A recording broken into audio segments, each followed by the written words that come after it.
Welcome back, guys. In this video I'm going to show you how to find and install an app called Pyrls. So first thing first, open App Store. Just click on that blue icon right here in your home screen. Then make sure that you log in on your Apple ID account.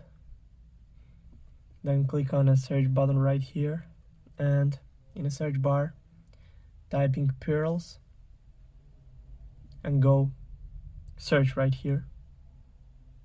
Then scroll down a little bit until you find the app. So click on that, then click get, then install, then confirm installation through Face ID or Touch ID or using password from your Apple ID account. So now it's all done. The app is only 69.1 megabytes. Also, all links will be in the description of this video. Hope you guys enjoy. Thank you for watching. Please like and subscribe for more. Bye.